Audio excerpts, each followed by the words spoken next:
How's it going, everybody? It's me, Shane. I'm here to give you another What If. Yeah, that's right. We ain't forgot about What If. What If Season 2, episode review. It is episode 6, entitled What If Kahhori Reshaped the World? Before I go any further, to let you know who Kahhori is, please hit that like button, subscribe, and hit the notification bell so you can be notified of more reviews just like this one. And hey, you want to support me even further? The Patreon link is in the description right down there. And that's the opposite gesture I'm going to do for this episode. It is definitely one of these. We get our first superhero original in the MCU. I say superhero, make an emphasis on that because Coulson was, our first hero. Like, he's not from the comics. He ends up making his way to the comics along with Nick Fury Jr., who happens to look like Samuel Jackson, Black Nick Fury from the Ultimate slash the MCU. But I feel like that was done for a little bit of a status quo thing. Plus, people actually missed Black Nick Fury. So just go ahead and just make him original Nick Fury's kid. That all fits. It fits. It really does fit. So I don't know if Coulson's dead in the comics though. That'd be a mistake if it is. Marvel, you probably don't watch these, but if Phil Coulson isn't alive in the 616 comics, please bring him back to life. Kahhori, although the name is spelled like Kahhori, it's Mohawk. Kahhori is from the Mohawk tribe. She is the first Mohawk superhero. Uh, Especially the first one in the MCU. This entire episode, I'm going to say 95% of this episode is in English. Sorry, is not in English. Actually, I'll even go far as saying 92%. I'll say 95 because you listen to The Watcher. 95% of this episode is not in English. It is spoken in the Mohawk language. It's spoken in the Spanish language of the Spaniard conquistadors. And eventually they speak English towards the end, with that and Stephen Strange Supreme. Told you this is spoilers here. But her voice actress is a Miss, I know I wrote her name down somewhere, Davery Jacobs. They consulted with the Mohawk tribe to get the language down packed. A lot of care was put into this. I'm glad. And again, I'm going to give credit straight up to Black Panther, because in case you didn't know, in Black Panther they wanted the Wakandans to speak with British accents because for anybody to sound intelligent, you have to sound like the language of the oppressed. I mean, of the British,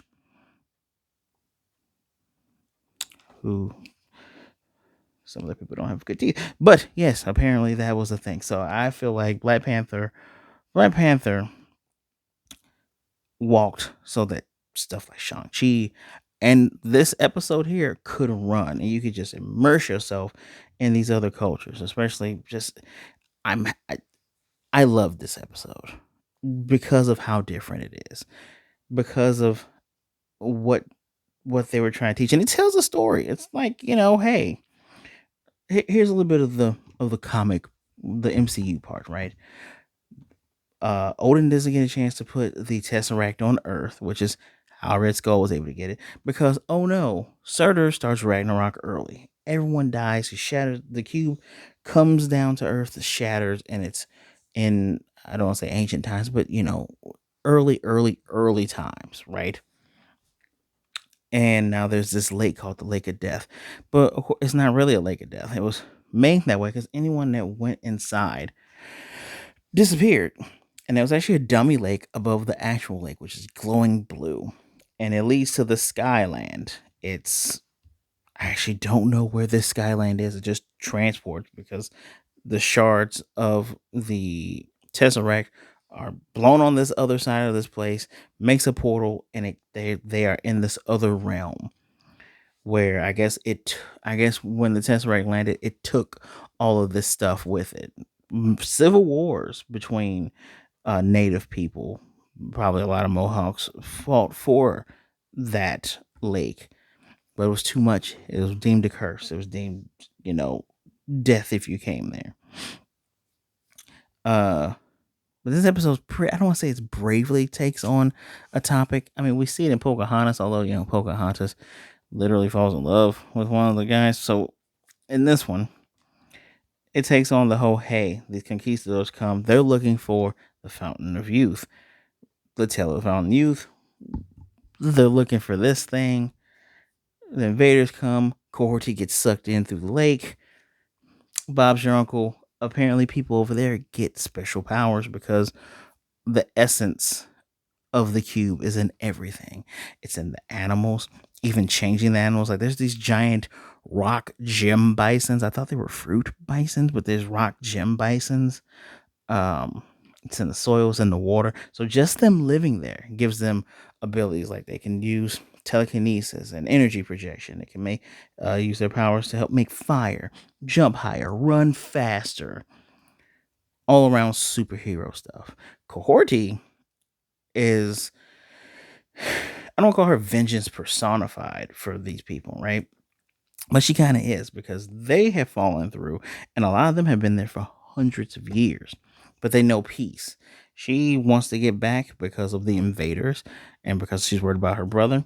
And she manipulates the portal to bring it from the sky because no one's able to reach it onto the ground and gets the people around her to join in through rousing speeches, talking about she never forgot her people and stuff like that. And I don't want to say blah blah blah, but it's what you would expect, right? It's the rousing speeches, the blashy blashy blahs that get the folks up in a not in an uproar, but when they're trying to sell off and sell these people as slaves, that's what they're gonna do. Let's just be honest. She comes in and she's like a blurry. I think her brother had called them thunder beings, right? Because she comes in, then they're shooting. She's able to put a force field. Then the others show up, and they trample the conquistador commander to death. Let's just. I like how it's Disney, so death is implied. Because come on now, they're running through these people, knocking them out at high speeds. These folks are murdered. These folks are very much murdered. Um, and the only reason why she knew about them because they fell through the sky again, and of course, conquistadors are gonna want to conquist with their guns and everything, and blah. I said fastest duck. Typos. But yeah, our boy, the Watcher. I like to read things that he says. One of the things he says is her victory wasn't because she chose the right path, but because she stayed true to the path and unwavering in her to deviation and miracles alike. Such resolve is what burns brightest and elevates an individual to more.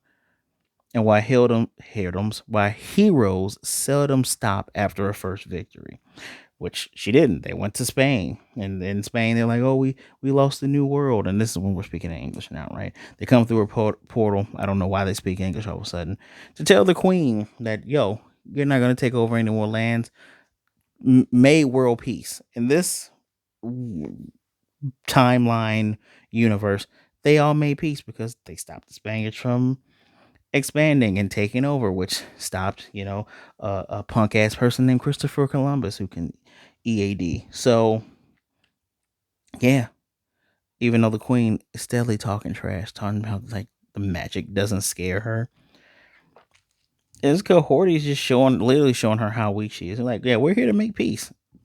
So this is what we're gonna do. I actually saved some of. Hold on, I saved some of the extra things too because I had to look. I want to look up and learn a little bit more about how this was made because the Mohawk people were very happy and they were very integral into making this episode actually be, pretty dang cool. Um, it's been 4 years. Well, so what's this? This has been something that's been in the makings for a long time. I actually don't know if Cohorty is going to show up in the comics at all. There are several there are several superheroes from all around the world. I'm talking like there's another Polynesian hero that people don't know about because they're just in the video game. There's Silver Fox, the South Korean hero. There's Arrow. I think that's Taiwanese hero. There's Wave. There's so many other heroes from different parts of the world that are different colors, different POCs. Folks don't know about because they don't get a lot of shine, and since a lot of people only focuses on the MCU, I kind of hope we get more what ifs bringing those characters in, or you can make more. Kahhori is actually one of the best examples of like what if should be. Like, okay, well, what if this thing in this universe happened a different way? Would it make newer heroes? I feel like her powers are a tad bit generic, where it's like, oh, you know, I can move fast. She can control this portal, so I guess that she can make them help them teleport now. So fast and jump high and energy projection and shields. It's a little Dragon Ball Z. It's a little Avatar ish. It's a little generic. So hopefully the next character they make, because it would have just been cool if it was just, oh, remember the Tesseract, the Space Stone. Actually, Tesseract was the Mind Stone, wasn't it? The Tesseract was the Mind Stone, and the Mind Stone was inside of that. That's how Loki was able to control everybody, and then they took it out and put it in Vision's head. This gets a little bit confusing when you start thinking about origins. But let's just say, as the Tesseract, it would have been interesting if her thing was not just energy projection or moving fast. I Instead of her moving fast, I would have preferred it if it was like short burst teleportation, which kind of, yeah, that's Nightcrawler. But we're just gonna ignore that because we don't have tons of teleportating heroes or characters for that matter. I mean, they're all mutants. There's Magic, Kurt, Nightcrawler. There's Zazel. I don't know any more teleportating characters in this. I mean, magic users, sure, Doctor Strange and Wong, but I don't know any other teleporters. So could have could have been something. I don't know, but all in all, they were called Thunder Beings. I like that she got her brother and said, we're gonna need new songs about this day, so just pay attention to all of this. But at the end of all of this, Strange Supreme shows up and says, "Yeah, I've been looking for you.